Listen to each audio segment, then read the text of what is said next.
next.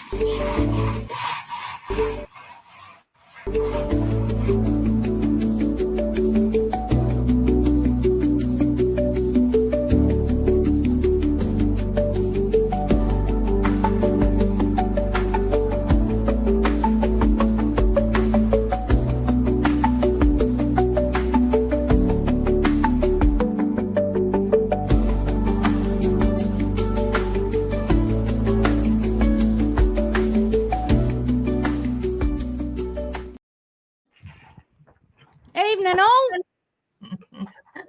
Hello. Hi, folks. How are we? All right. All keeping safe from the cyclone? What cyclone? I know, right? There's been quite a few outages up north, and there's been quite a few in Auckland, but us in the Waikato, we have missed it as per usual.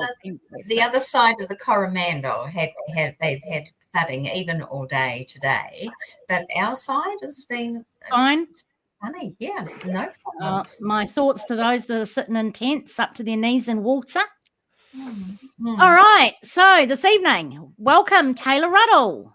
Thank you for having me. It's good to talk to you again, and I'm very impressed with you've. I remember the last time we spoke, you were just sort of tossing up the ideas of doing a podcast, and now you've got this real professional setup here. So you've really done well. Oh, thanks. We're trying, eh, girls? Very trying. Actually, it's a lot of fun. Yeah, I love it. Yeah. So how many shows have you done? How many shows have we done? Well, some of them are live, some of them are pre-recorded, and I think we've done 7. Awesome. In total. Yeah. So we're having fun with it. I remember reading somewhere that if you do more than 12 episodes, you're automatically in like the top 1% of podcasts. So another 5, and you're up there. Oh wow, it's organised. It's nice. Yeah, we'll be there. Okay, so for our viewers, Taylor is actually a comedian, New Zealand comedian. Taylor, I still really enjoy your Christopher Luxton channeling Christopher Luxton in your skits. That's really cool. He just takes over me. So I guess the first thing, let's ask. I mean, the girls will have questions for you, no doubt. Yep, sure. But what got you interested in the paranormal? I think for me, it was reading scary stories as a child. Like there was a book I remember in the school library that was, I can still very vaguely remember the cover of it. It was a kid reading a book in a bedroom, I guess, and there's like a sort of thunderstorm happening outside, and you can see a skeleton underneath the bed kind of reaching out. And I don't know what that book was, but I remember reading that a lot. And I think I just like the kind of feeling of being scared or spooky. That was kind of the what I remember as the beginning anyway. And then with podcasting, right, there's so much good horror and sort of spooky podcasts out there. It's all kind of just it's kind of just continued on from there. Cool. Now you started the Phantom Files. Yes, yeah. They are what I sort of noticed that we didn't really have any, there's not really any famous like ghost stories or cryptids. I mean, there are, but I couldn't find any audio sort of like records of it, I suppose, was the main thing I was looking for. And I love those ghost stories where people tell their experience in their own words. And I thought, let's see if we can find some from around New Zealand. And I found a few people that were like willing to share. But it's been a very small pool. I haven't been able to make new episodes for a while. So, yeah. Oh, okay. So you intending on doing any more? I'd love to, but I think I ran out of stories. So if I had more to sort of put into an episode, I would definitely keep making them. But I think the people that were willing to share shared, and that's all I've been able to encounter so far. It's odd though. It's odd though, isn't it? Because I mean, most people I meet, when they hear that I'm a paranormal investigator, everybody has a story. Yep. Like everyone will tell you a story. So I was listening. I binge listened to a lot of your podcasts this week. Oh, thank you. I hadn't actually, I hadn't listened to them, and they're very good. I've I really, appreciate really that. enjoyed it. But yeah, I mean, I don't understand why there are not a lot more.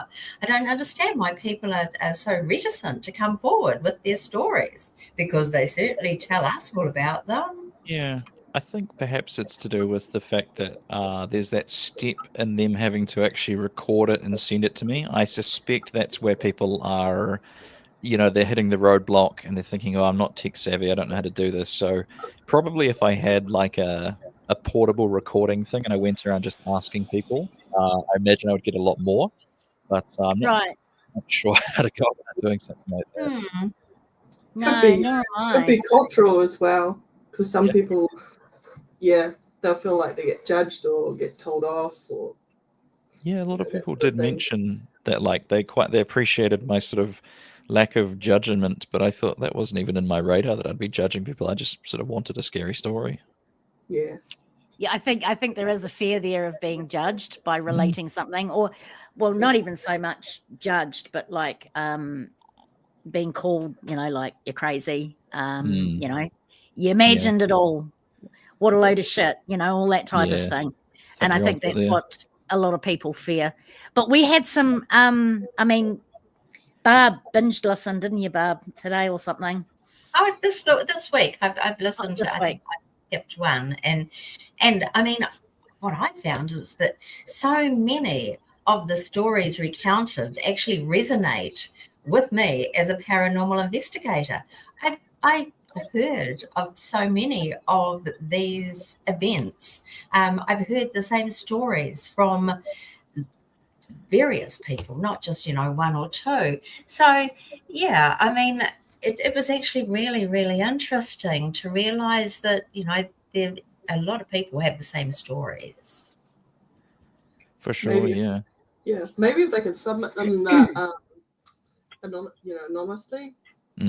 That's a good The point. whole Yeah, blur the face out, yeah, not the front face, and that's do the true. over Yeah, voice. Do like, I don't know, a SpongeBob voice over the top. right. Yeah, of course, that might be an idea. Make it Excuse me. spooky, or even the Luxton voice may bring in Yeah. some viewers. Lux and Reed's scary stories. That could be all right. Might be my next move. Be a good one. Yeah, that Yeah. would be scary enough, isn't it? Yeah, that is quite. Bring in Chris quite Luxton version too. Yeah. Yeah. They can pick a voice: Winnie Peters, Luxton, whoever. I've been trying Yeah. to learn how to do the other two, but they're quite hard because Seymour is very sort of neutral and kind of bland. I can't. There's the only thing I can pick up is he sort of squints the side of his eyes out like that when he talks. All right, Barb. Barb's still working, by the way, just to let you know. That's So she's dedication. in and out. She runs a haunted B&B. Really? Yeah, so she's That's in and awesome. out of reception all the time doing her things. So and they're really busy Awesome. tonight. Maybe Love Barb could do something for your podcast. Yeah, I'm. If you've got Alright, some stories, then I'm absolutely keen to play them for sure. I've Barbara's definitely got lots. got stories for you. I've got not from bed and breakfast, because there's nothing creepy here, but I've definitely got stories for you, and I'll happily record them Awesome. for you. All right, well, we might have to connect after this. That sounds great. Yeah. Kelly Kavanagh says, in her experience, investigators in general just don't care what people think and stick to their guns. Yeah, that's pretty much it, actually. It's like, yep, sure, okay, I'm not having this argument with you. Don't even want to discuss it. Just leave it at Right. that. What would be, we're going to tell some spookies soon. I can't work out the moderation thing in YouTube, so that's a bit of sucky. It's not working for me. I don't know how to do it, and we can't do it from here. So, sorry, Kelly and Kelly and Kelly, you've got your names up as. Sorry, Kelly and Kelly. So what we're going to do is what I thought we would do is we would have a little chat about some spooky stories. So, Taylor, seeing you are the storyteller amongst Sure. us all, let's start off with tell us your favoritist one for one. Yeah, absolutely. So this one, it's not really a ghost story. It's more of a cryptid. Is that all right? Yeah, Yeah, absolutely. Yeah. So this one was Cryptids are cool. actually from the first one that I did. It was a woman called Rebecca. What was the area called? The Makara Beach, I think was what she said, which I think is up north somewhere. Nakora, yeah. Yeah. And she was talking about when she used to drive out there with her boyfriend, and there were these is it like macrocarpa trees or something along the Yeah. either side of the road. And it was this super remote beach, and I assume they would drive out there just to get away from the city and everything. And this one particular time they were driving past, and they saw, like, I'm not even sure what you'd to my mind it almost seems like a goblin or something. It was this small kind of pale white creature with a big head, and it had like, I think that, you know, when you shine like a flashlight in cat's eyes, they've got that reflective kind of eyes. And the way she described it was so vivid, and it's been in her mind for the last, you know, however many years. She's still kind of seeing this in her mind's eye. And she said it was almost trying to hide, like it was trying to press itself into the roots of the trees to kind of get out of the way. And they just kind of, I think they drove very slowly past it, and were kind of looking out the side of the car at it like, what on earth is that? And then, as is the classic case when you've seen something you can't explain, the rest of the car ride was just in silence until they reached a service station which was lit, and then they got out and had the like, what the heck was that? Did you see that kind of conversation? And I don't think she's been back since, either that or she has. But every time she goes there, she you know, is just worried about seeing whatever this thing was again. And I think they remember checking like the bottom of the car to make sure it wasn't hanging onto the bottom of the car. But Oh, I'd be doing that too. Yep. it was a fantastic story, and the way she told it was just wonderful. Totally. And there are so many stories like that. And as we've said, I live in Thames, and I often attend investigations in Auckland. And every time I have to drive between Auckland and Thames at like 2 or 3 a.m. in the morning, I think of these stories. Yeah. Every the time. only thing that panics me, Barbara, about driving, and this is why now I'm really happy, because I never drive home from an investigation on my own. I'm always in somebody else's car, even going to the accommodation, or someone's in my car with me. But there used to be a time where I used to drive home on my own. Yeah. And I would constantly be checking my rear vision mirror, and I would always have this horrible feeling that I would look in my rear vision. I'd be driving along and I'd be like, don't look, Tracey, don't look, because there might be someone sitting in your back seat. Just don't look. And then I'd have to look, or instinct would make me look, and I'd think, oh my God, I looked. There wasn't anyone. Don't look again, because there could be some. And that was my stupid little fear driving home from an investigation. Kelly says, actually, I've just noticed a comment here. Mm-hmm. Kelly says, that sounds like something I saw up the Manukau Heads driving home late at night. Something big and white ran across the road in front of me. It moved like a huge lizard. Freaked me out. Yeah. I've heard stories like that about on that Thames to Pyro Road. The Thames to Pyro Road. And I, without fail, it's like, don't be silly, Barbara, don't be silly. Just drive. Don't even think about it. So there are so many stories, similar stories about these. I tell you what, just speaking about driving and seeing something, we'll come back to the cryptid thing, particularly in the Thames area. It's a shame that Lois went to bed, because she gets up at 4 a.m. to go milking the cows every day. And it's a shame she went to bed, because she will back me up. We were just driving from my house to Ngarawahia just to get some fish and chips.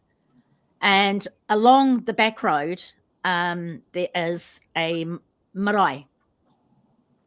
And there was cars all lined up along the side of the road. And we saw some guys, and they had like the back part of a ute down, and they were sitting there, and they were smoking, having a smoke. And as we came up past the marae, we were just coming up past all these cars, and I could see the guys in front of me. And all of a sudden we hit this patch of dense fog, and in the fog was this guy wearing a checkered shirt. Now, I stood up on my brakes because I was waiting for the boom. There was no way I was going to miss this guy. It was a dead on, we're going to hit him. So I stood up on my brakes and my car skidded, and then poof, he just disappeared. Absolutely disappeared. And I kept going, and all I said was, fuck, fuck, fuck, like that, because I was really freaked out. And I said, I thought I saw someone then. And Lois turned around and said, you did. There was a guy standing there. And I said, holy hell, did you see him too? And she was, yeah, a guy in a checked shirt, Māori guy.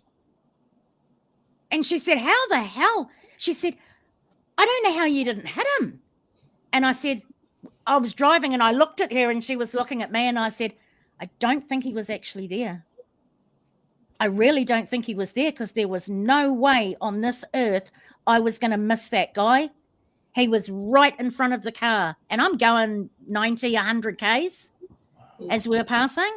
And the only thing I could think of was maybe there was an unveiling happening at the marae. It was probably a tangi. Yeah, there was a tangi or an unveiling happening at the marae. And he was going out to see his mates who were having a smoke on the side of the road by their vehicles. Because there was no one in the rear vision mirror. We didn't hit anything. The guys sitting on the back of their ute probably absolutely shat themselves, because this crazy woman stood on her brakes and skidded all the way up the road. But yeah, both of us saw this guy. And I said, what was he wearing? And she goes, check shirt. And we saw the same thing. Well, where is he? Where's the bang? Why didn't I hit him?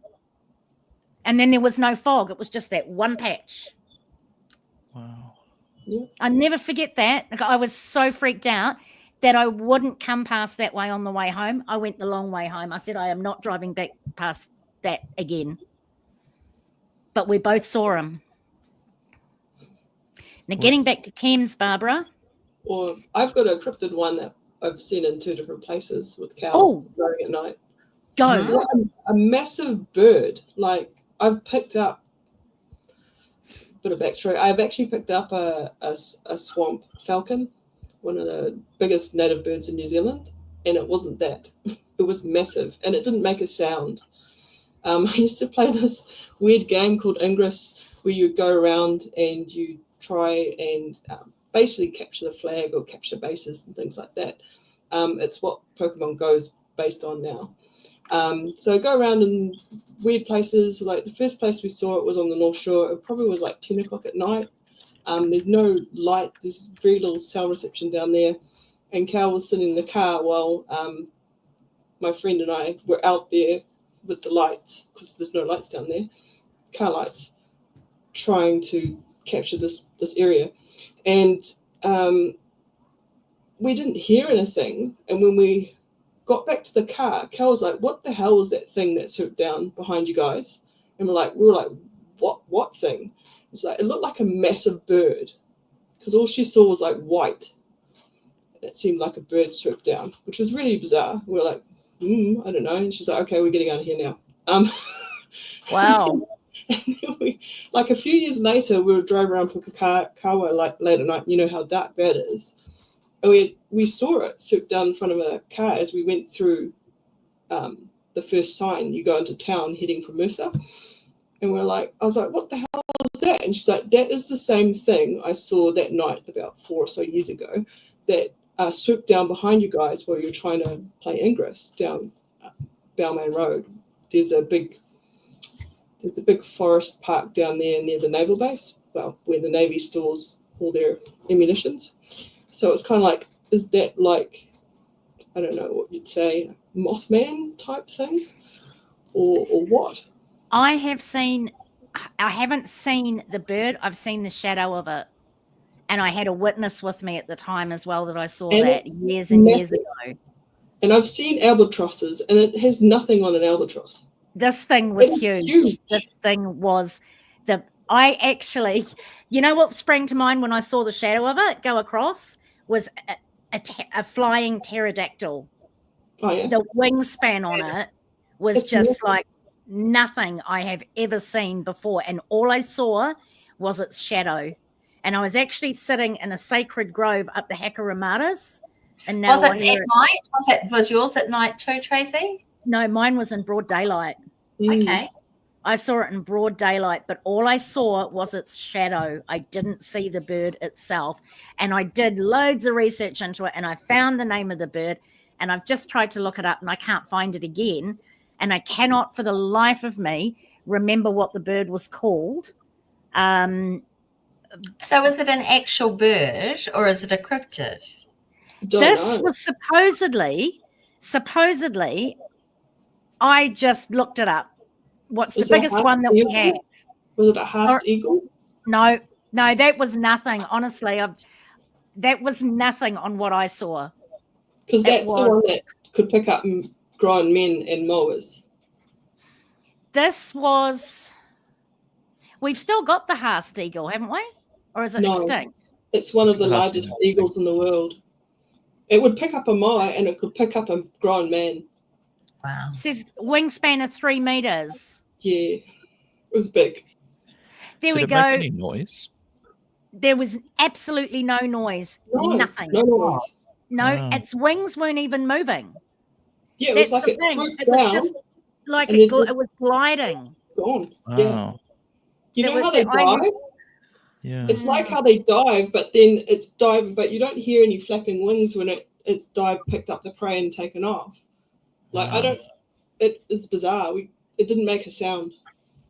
Cameron says, although it is common to see shadows in the middle of nowhere at night. Yeah, mine wasn't in the middle of nowhere at night. Mine was actually at a waterfall, which was quite populated, and it was in the middle of the day. So that one doesn't cut with my experience, unfortunately. And also, I don't know what it was. Yeah, it wasn't black. It was all white. Yeah, Like, see, I didn't, as white. I say, I just saw this grey shadow against the blue sky come across the top of us.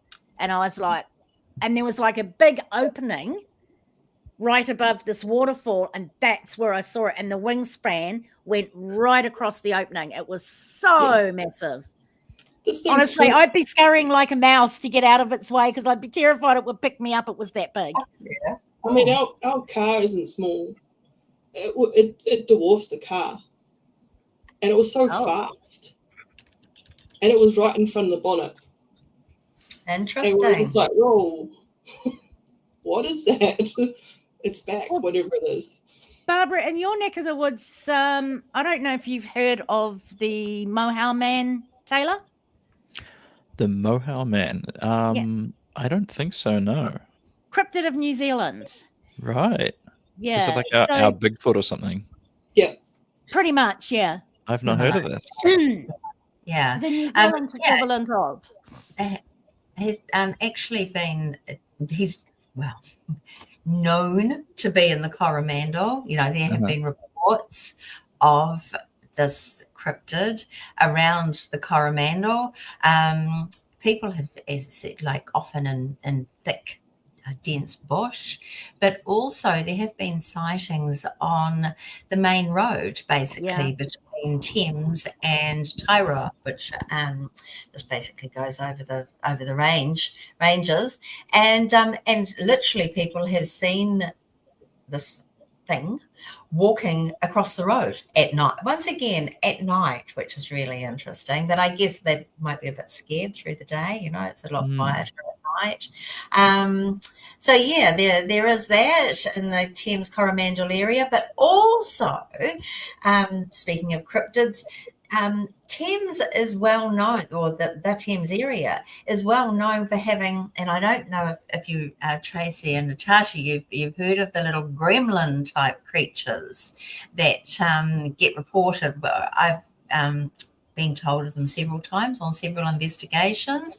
And at one stage, apparently, the Thames area and the bush around Thames was absolutely infested in these little gremlin-type creatures, which actually, Taylor, when I heard your story with regard to the meth demons and person said that in his room there Uh-huh. was a huge rat, and he Yeah. turned the light on, and the rat wasn't there, and so he turned the light off, and the rat was back. That is a very, very similar experience that people have had with these gremlin type creatures. That's something that I'm fascinated with, and I've done quite a lot of research on. Never seen one. I've heard all about them, but yeah, just another really interesting creature. That was And what Sorry. I was going to say. That was what I've had comments from listeners about that, the little creature, saying that it sort of resembles, I think, something from like Maori folklore, some kind of like fairy or Yeah. the equivalent of that kind of thing. So I would imagine it's probably the same thing, or similar. It certainly sounds yeah, very. I would say that the just gonna chances say it are was one of those fairies. They're native fairies that tend to kidnap women and do naughty the things. Patu Pairehe, which are the Maori fairy, are very much look like human beings. They're not. They couldn't be misconstrued, other than Yeah, They're they, like they, small, they aren't they? are a bit They're like- smaller. They're like creatures. 3 feet tall. Like if you imagine like a little gnome or a little dwarf or a Yeah, no, these are.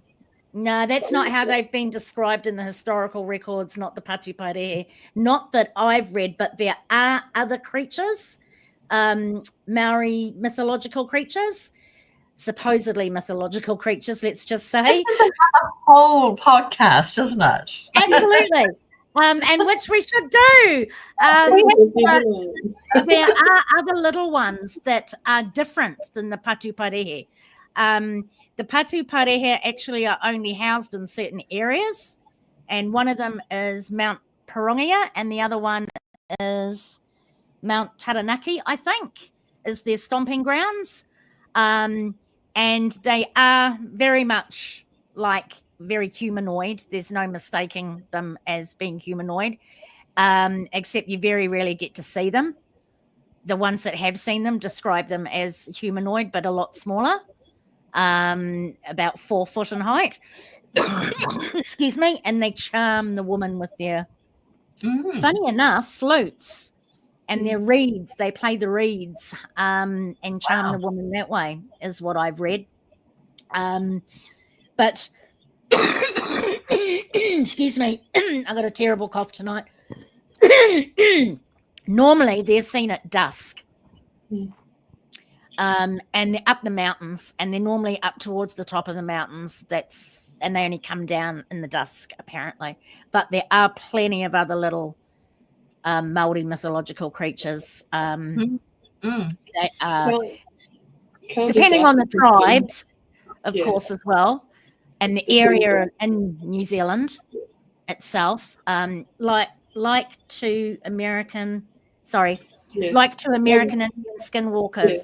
Oh, that's another whole. Any shape-shifting cryptids or Maori mythological creatures that may shapeshift, like skinwalkers and other things. I would imagine there would be. Yeah. I would imagine there would be. You what? I would imagine there would be. Yeah, there more than likely is, because, gosh, a lot of the historical reports have been lost. And the thing is that, and a lot of the historical reports that I've read from like the 1800s and things, it's a 3-line paragraph, and amongst all this other historical stuff that mentions a cryptid of some kind or a Maori mythological creature of some kind. But the Bigfoot, or our equivalent of the Bigfoot, we had one of our members on Ghosts in the Paranormal in New Zealand. He piped up and gave a story that he had come face to face with it on the road in broad daylight, walking across the road, and there was absolutely nothing that nobody could tell him that he did not see this, because he says, I know what I saw. It was as clear as a bell. And incidentally, the big cryptid guy from Australia had been over. Guess where he tripped through and found some massive footprints? Karangahaki Gorge. Oh, why does that not surprise me? Exactly. These places like have a vibe. Absolutely. It's not just the fact that someone said they've seen something. I mean, I can even go into a place and I wouldn't know any backstory on it, but you just get a real funny vibe. And most people's go-to would be, oh, is this area haunted? And guess what? That's my go-to a lot as well. Yeah. And a lot of the time it's not. It's just nature spirits. You can just sense the nature spirits in that area. The elementals are just like, you just know they're there. They're around you. And absolutely. Someone was asking about the Skinwalker Ranch. Yeah. Probably that would be Kaikoura. That's the hot spot for UFO sightings in relation to... But Skinwalker Ranch is so much more than UFO sightings now. Yeah, I know. They're getting all sorts of funky shit going down there. I don't think we have equivalent here that we know of that's like been publicly known as like a Skinwalker. I'm not aware of one. Story from Kaikoura, if at one point. Please. So I think it's a mundane explanation, but this was several years ago now.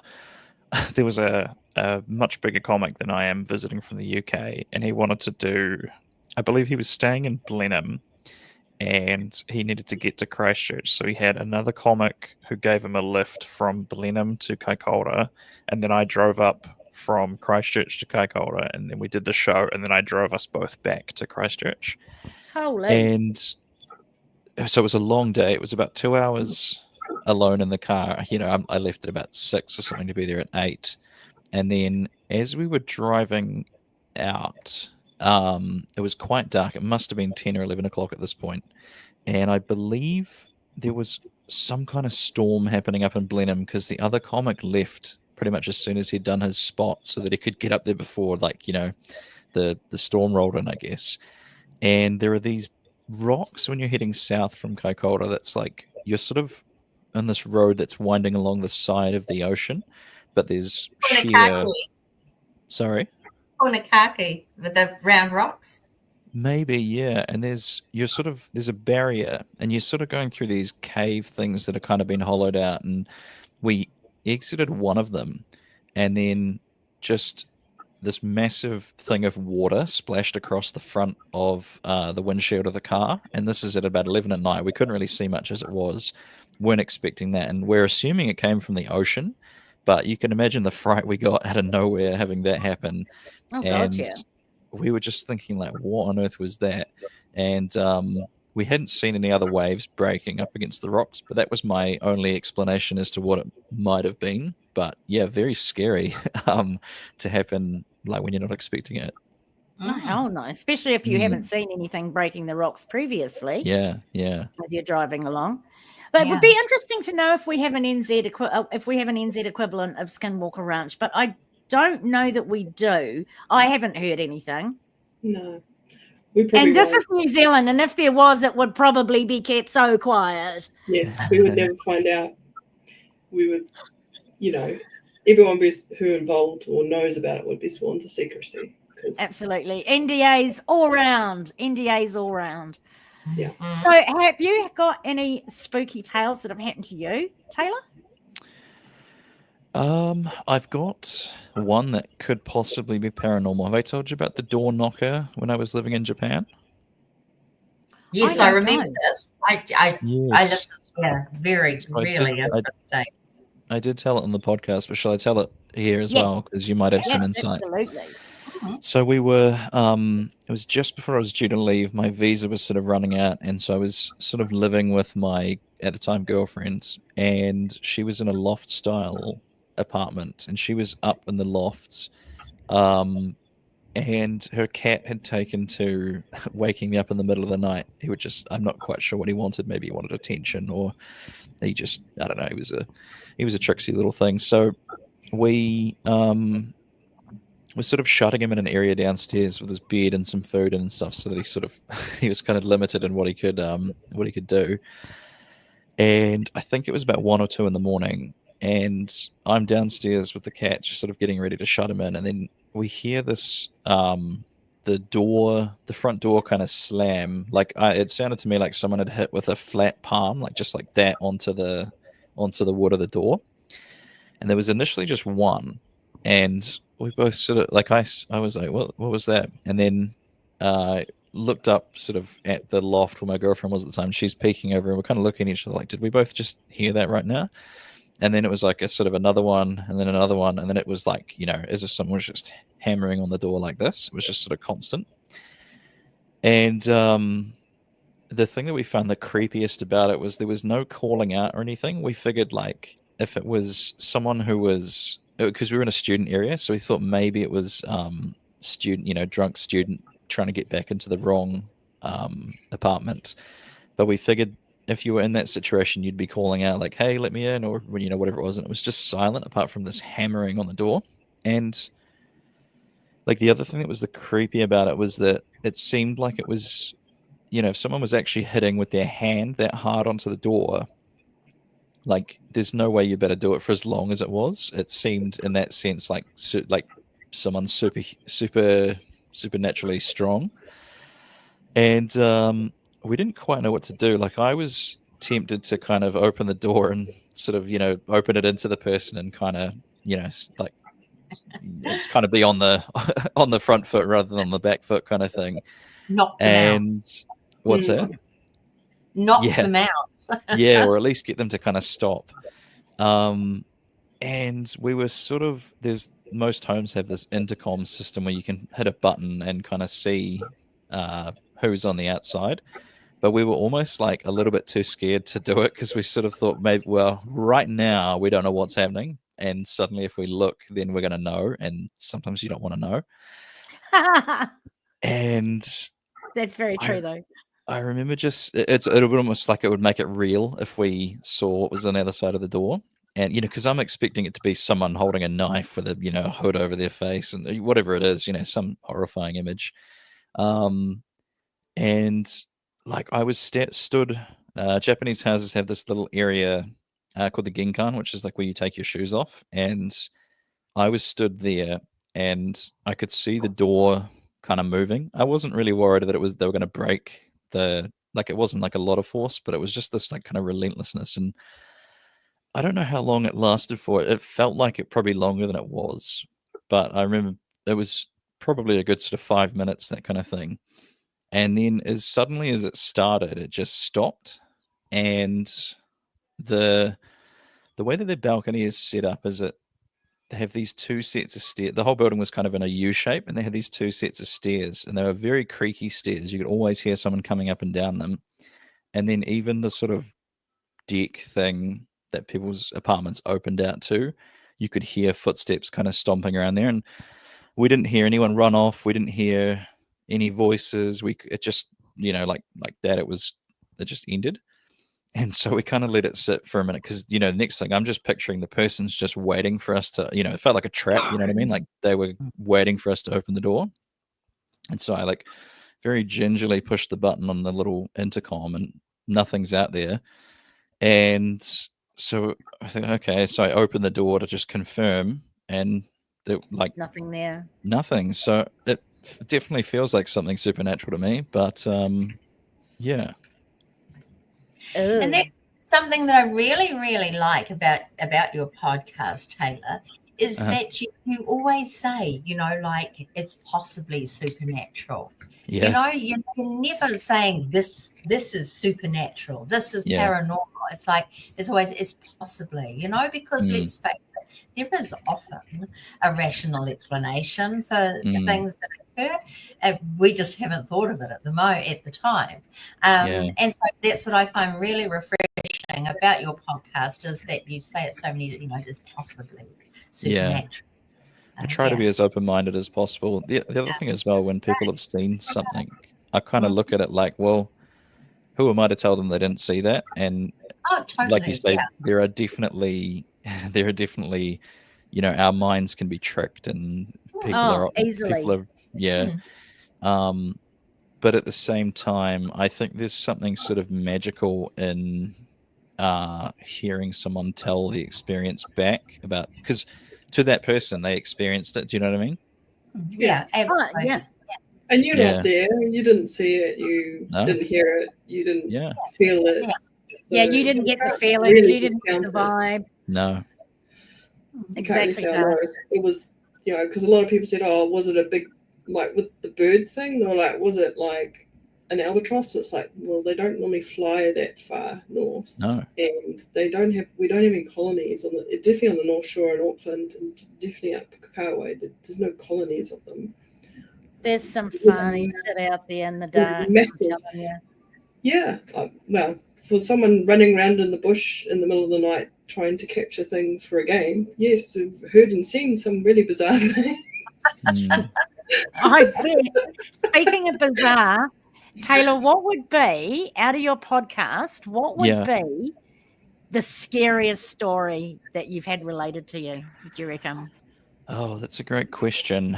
There was one that I think would be the scariest to happen to you. It was the one where a lady was she was recounting this story about like a frozen arm. I think I called it I sort of titled a bunch of them, and I called this one Angela and the Frozen Arm, and it was like, it almost reads a little bit maybe like sleep paralysis or something, but then she's talking about having bruises on the part of her body that this kind of ghost thing had like grabbed her. And for me, I always think of bed as like a safe place. You want to think you can jump in and pull the covers up over your head and nothing can get you. So I think that's something really violating about because it was, I think this arm would come out from sort of under where her pillow was and sort of wrap around her several times and grab onto her and all this kind of thing. And I think probably that would be really scary to experience. That's definitely up there. I think just that whole the meth demon story that Barbara mentioned before, that whole situation, not even just for supernatural, just the fact that because didn't he say at one point that they used the boss's fuel card to buy petrol, and they were selling it to people, and just all this kind of... It got worse and worse until in the end they were actually stealing cars and siphoning petrol, keeping the petrol in the garage and dumping the cars like 50 meters down the road. They were getting really, really careless with it, and it was the most incredible story. It's been a while since I've heard that one, but he mentions he was hearing whispers or something, right? Felt like written right next to his ears or something, right? Yeah, he explained it really strangely, actually, because I just listened to this one today. That's why it's so fresh in my mind. But he explained it as being he knew someone had whispered in his ear, but it wasn't through voice. Yeah. And it was like, but he knew that someone had whispered in his ear. And he was so scared, he actually went home to his mum and dad. And I know this guy as well, and he's definitely not someone who, like, you would look at as like a scaredy cat. So if that got under his skin, then I've got no chance. You know what I mean? It's if you have not heard these stories, please look it up, listen to them, because they are stories. absolutely amazing. The Phantom Files, seriously, listen to them. They're incredible. One of the ones that I really, really enjoyed was the burnt house one, where these two people found this house in the middle of nowhere. It was abandoned. They went inside and they were walking upstairs, and then they heard this old lady say hello, and they're like, oh shit. And then it's like, did we hear that? No. Carried on up the stairs, and then this old lady says, is there anybody there? And they freaked out completely, realised that they were in someone's house and scarpered. Then the next day they felt a bit sad that they'd done this to this old lady and that she was probably quite scared about the whole event. So they went back to apologise and say, look, it was just us. We're so sorry. And the house wasn't there. And what I found so intriguing about this, and Tracey and I have talked about the Ruffham House in the UK. And it sounds very similar to that, whereby this house, people will see it. It's there. It's a big Ruffham House. It's a big manor house. But it's not there when they head back. And it's been noted by numerous people. It's the most interesting case. And the parallels between that story, I think it was called The Burnt House for people who Something are like going that, to yeah. It was called The Burnt House, and it's on volume 3. And it was the definite parallels with the Ruffin disappearing house in the UK. And the funny thing is, and we'll be talking about the Ruffin House in what month, Barb? Oh, September. We've got a guest speaker coming on, and he's been over there and he's done a lot of research into Ruffin House. 19th of September, folks. Put 19th. that in your diaries because that's a must listen to. You wanna be here for that live, seriously. Yeah, so good. This house is so interesting, and it can't even be passed off as a time slip because the house doesn't show up on the same side of the road every time. Wow. Sometimes it's on the other side of the road. Sounds like Baba Yaga vibes there. Yeah. So it's very, very odd. And I found it really interesting that to hear the story on Taylor's podcast because it's like the same thing. It's the same thing. Recounts that just resonate with different other stories that we've heard. Yeah, so you're talking about like there's common threads, and this is why really important for people to tell their stories, because you can find common threads in your paranormal story, if you like, or your paranormal experience, and someone on the other side of the world has damn near the same story. Is it based on cultural things? Is it based on religious indoctrination? I mean, I don't know, and I don't profess to know, but it's just very interesting that you can pick the threads out of people's stories and they can match. Absolutely. Every story, every myth has some ounce of truth to it. Absolutely. Yeah, pretty much. There's some grounding for it somewhere. Barb, what's your scariest story? Okay. I do have quite it's this weird story, actually. Okay, my sister lived in a house with her 2 young teenage children. The house was attached to a hospital, but they were renting it out to my sister. They had all sorts of happenings in this particular house. They were hearing their names called at night. They'd get home from work and school and the cupboards would be emptied out. They would hear someone walking up and down the hallway through the night. Her husband, who was a huge skeptic, got up one night insisting that one of the kids was being sick. He heard them walk down the hallway to the bathroom and that they were being sick.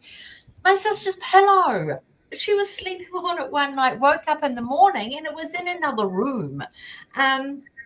And the really odd thing was that they all heard whistling at different times through the day in the hallway. So pretty cool house. She's like telling me about it. I'm like, I'm coming, sis, I'm coming. So I went down. I was just it was relatively new to actually investigating.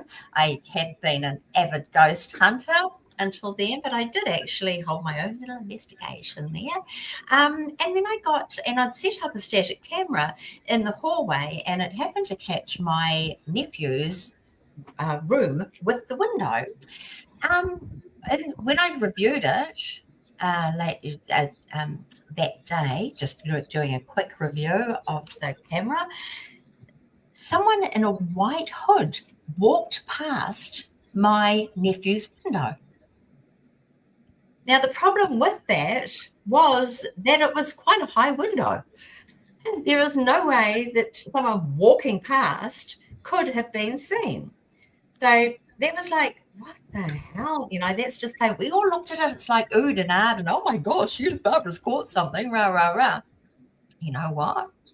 When I went to look at it later on, and this is also a common thread that I hear in different stories, that footage was gone. We had all seen it. We'd all looked at it. Yeah, it was gone. But when I was packing my stuff up at the end of the weekend, I packed up completely. The rest of the family were already outside. They were quite away from the house, actually, starting a barbecue and having a few drinks. Just put my bag away and heard in the hallway whistling. Now, I thought immediately, that's my nephew. He's having me on. I went immediately into the hallway. The whistling was coming from by his bedroom door. No one could have come past because I had the door was open. I could see exactly what was happening. No one was there at all. And I could see from standing in the hallway that my nephew was out there with the rest of the family. Go figure. Wow. I know. It's And one we of spoke those. about this last week, didn't we? Soon as you pack up your gear, Yeah, guess what happens? yeah. Everything. All the Yeah. things. Everything, yeah.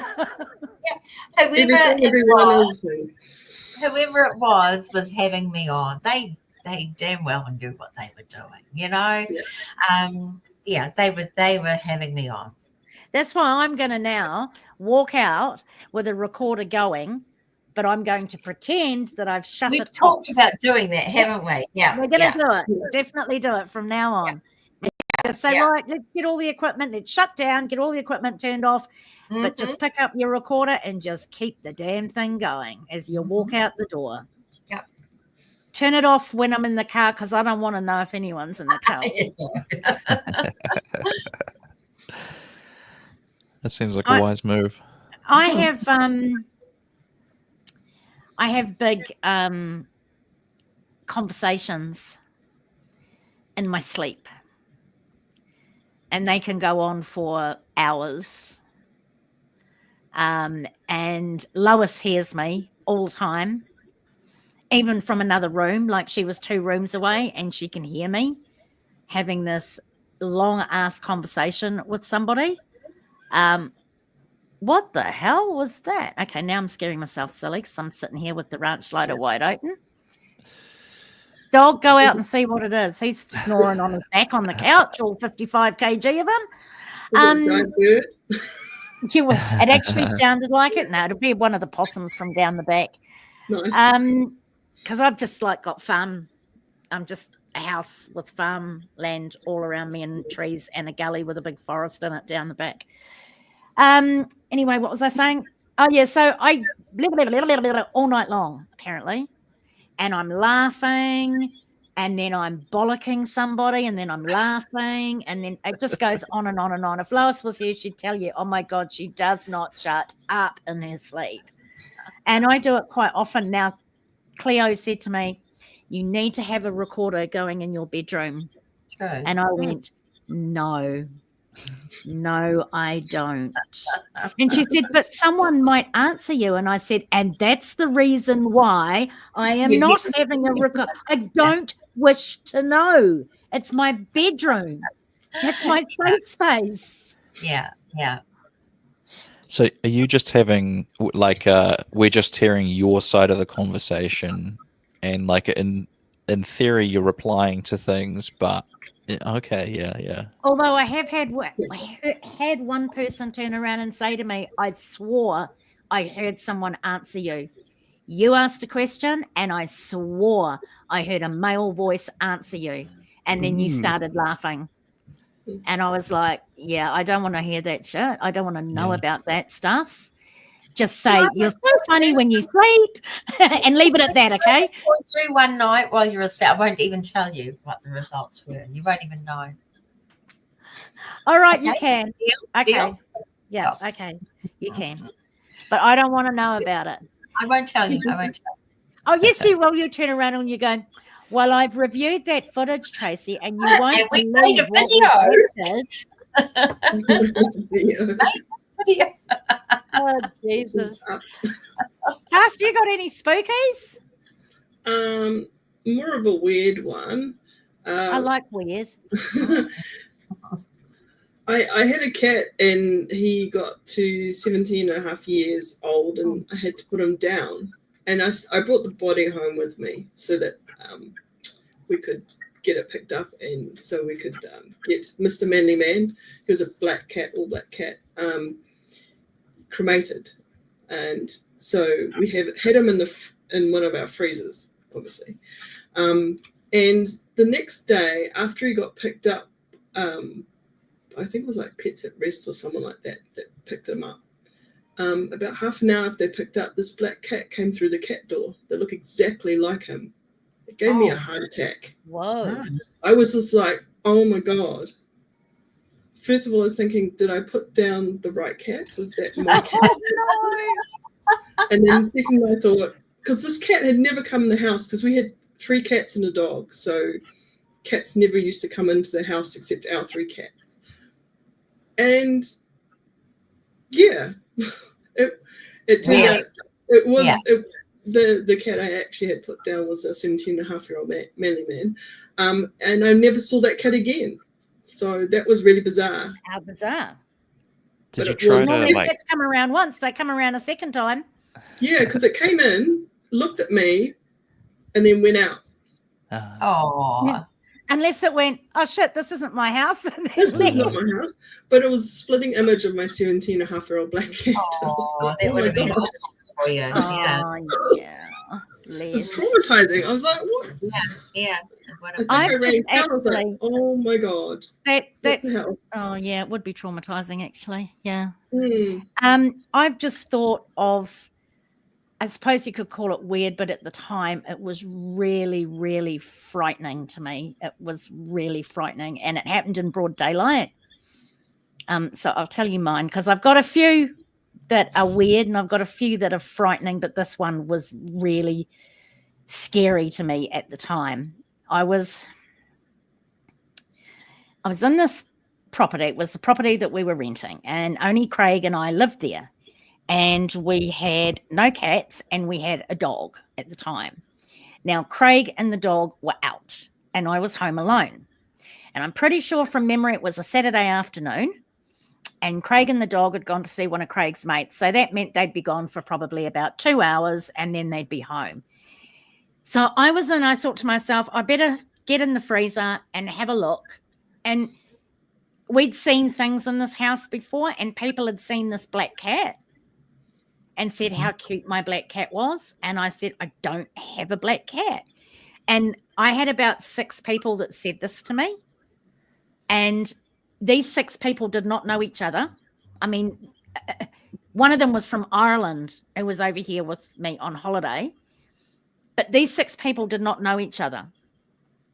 And they hadn't heard the story about this phantom black cat that everybody had seen except freaking me. Even my partner had seen it. I think he was the last one to see it, but I'd never seen it. But people would just see its ass and its tail go past the door or around the hallway door. And they'd go, oh, cute cat. And I'd go, where? And they'd go, in the hallway. And I'd go, I don't have a cat. And they go, yeah, you do, black cat. No, I don't. And this cat actually followed us to our next house as well. It followed us to 3 different houses because people were seeing it constantly. And one girl came up. Sorry. Sorry. I was going to say, had you ever had like a black kitten or anything like that who died? Or Nope. Okay. Nope.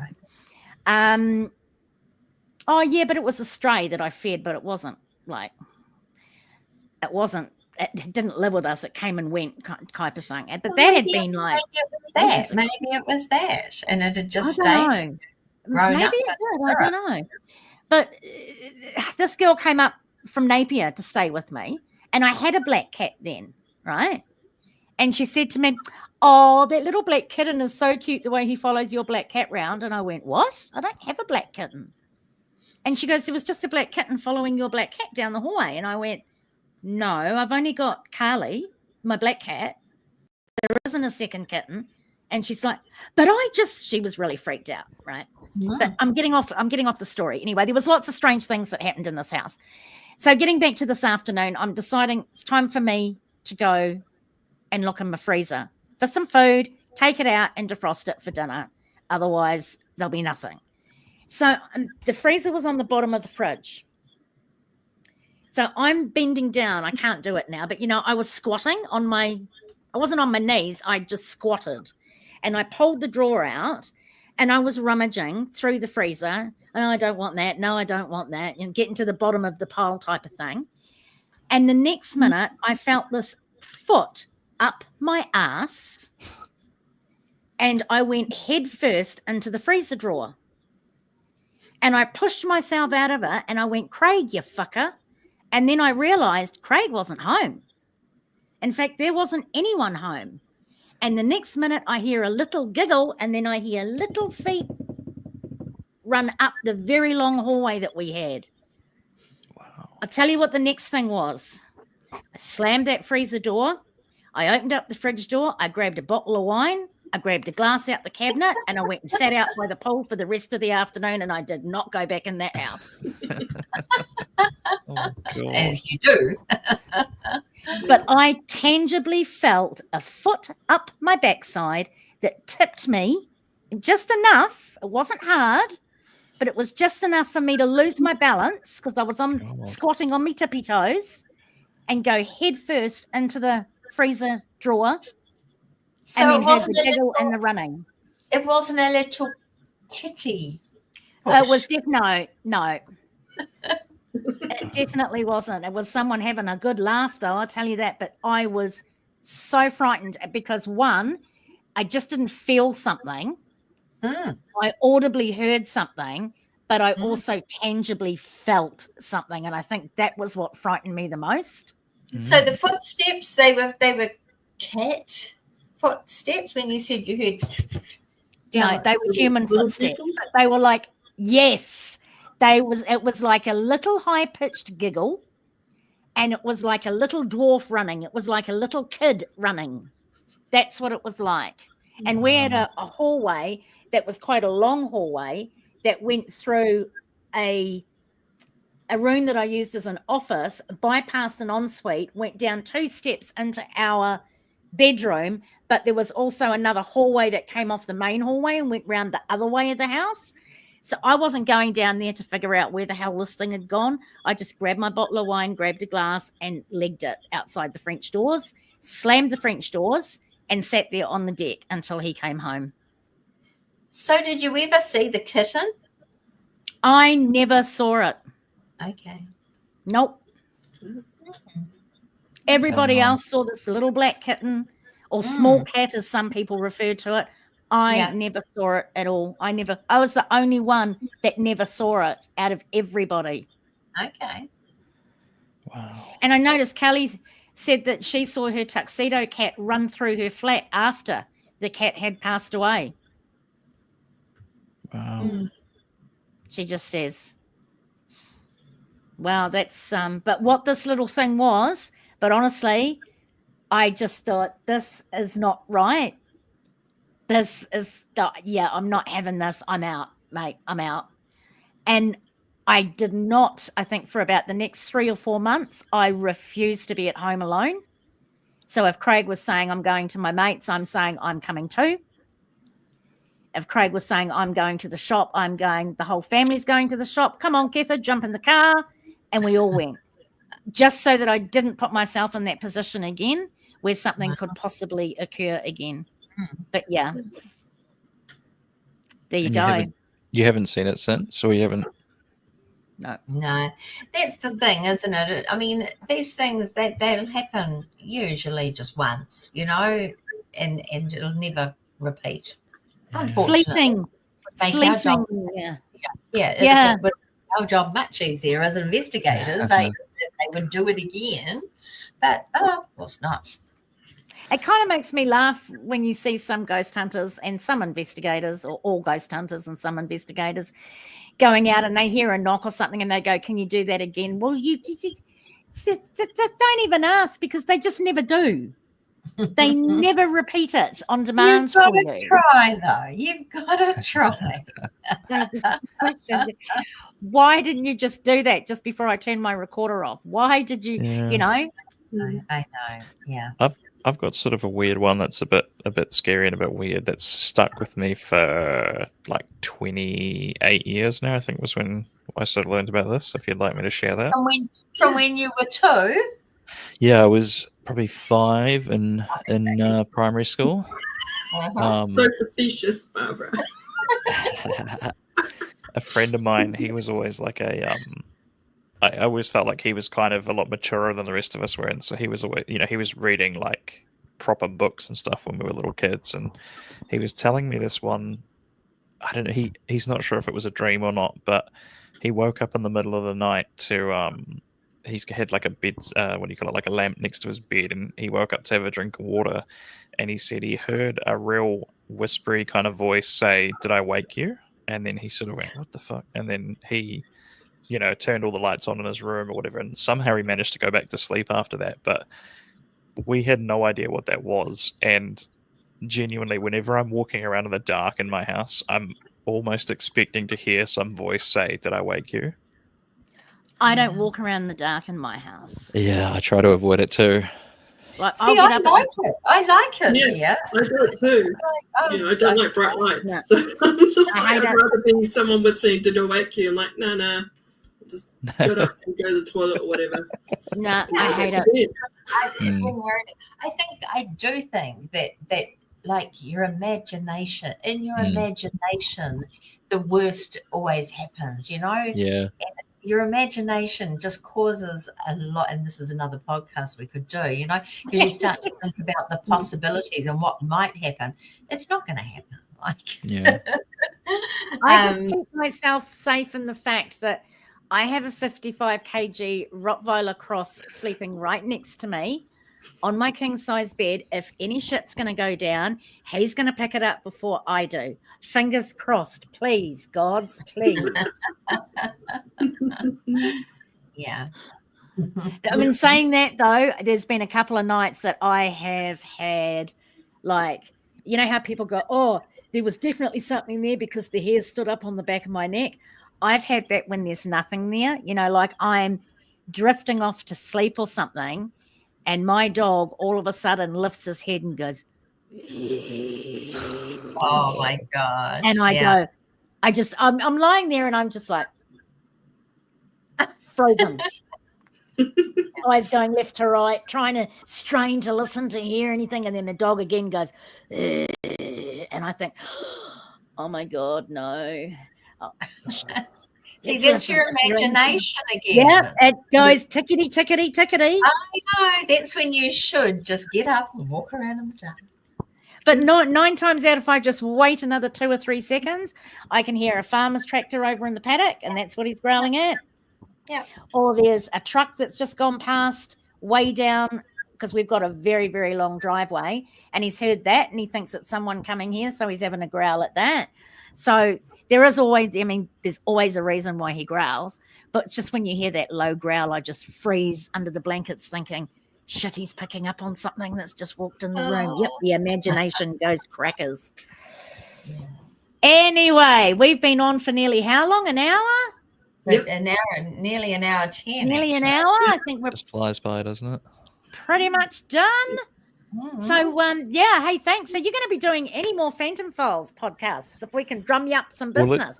Do you need some stories? Because I'm sure you could use some. So I think it sounds like maybe between the sort of three of us, I mean, I've had Tracey on, and Tracey's told some great stories, but perhaps Natasha or Barbara, if you've got some that you'd like to, maybe I could interview, or you could just, record them and send them, whatever's better. And then, to the listeners, if you have a story that you'd like to tell, then you can record it as like a voice note, and you can email it to, what is my email? I haven't used it in that long. I think it's ruddlesphantomfiles@gmail.com. Otherwise, just send me a DM to Taylor Ruddle Comedy on Facebook or Instagram, and I can get you the place to send it. And I'd absolutely be delighted to do more of them. I just don't have the stories to produce. You got to have the material. Mm-hmm. Everybody has a story. Please send it to Taylor. Listen to his to his podcast, because it's fascinating. So the podcast is the Phantom Files. Yep. And you can listen to it on Spotify, I think is where I listen to it. Yes, yeah. It's sort of my main podcast is called Ruddle Me This, but there are like certain episodes that are titled The Phantom Files, and so that's But I think if you Google, go through and pick them out. I must admit, I was a little bit lost to start with, and you do have to go through and pick them out because Taylor's quite a prolific. What I might have to do, I might have to make an easier. I wonder if I can make like a collection or something on my website.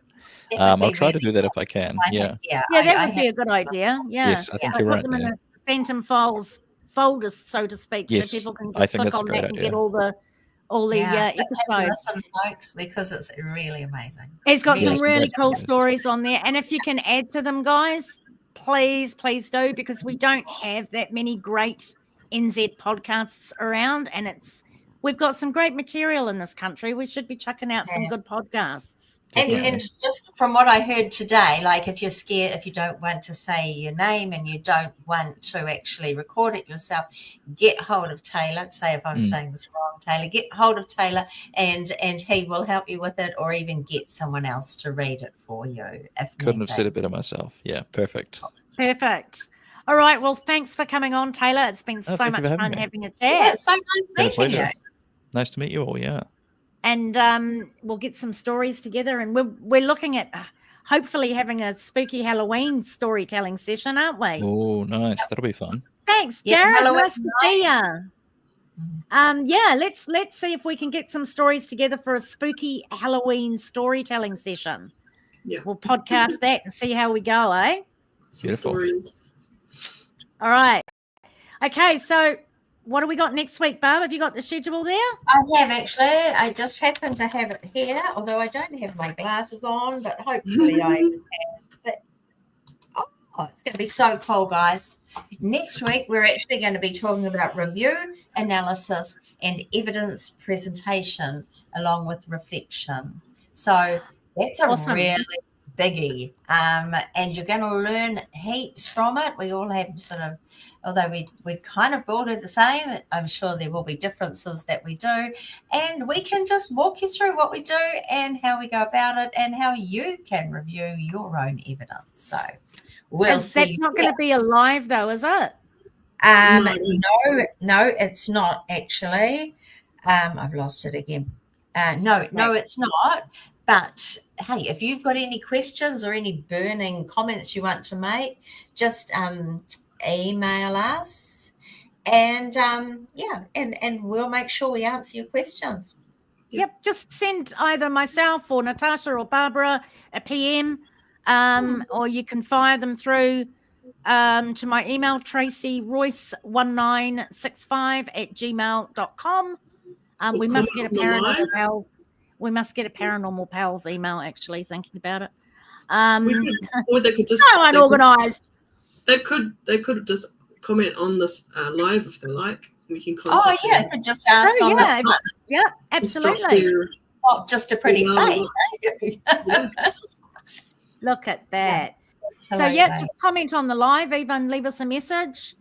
Hi, Colette. You're late to the party. Good night, Colette. Nice to see you.